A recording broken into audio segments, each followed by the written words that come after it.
दादा, माझी पर्स आणि माझा फोन चोरीला गेलाय. तुम्ही मला आनंदनगरला सोडाल का? मी तुम्हाला घरी गेल्यानं पैसे देईन. अहो मॅडम, माणूस की मोठी का पैसा मोठा? बसा बसा, सोडतो.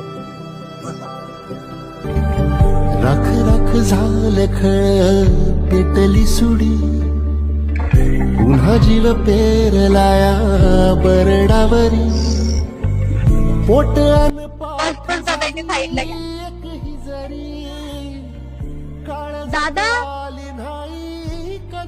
दादा इकडे आहे ना.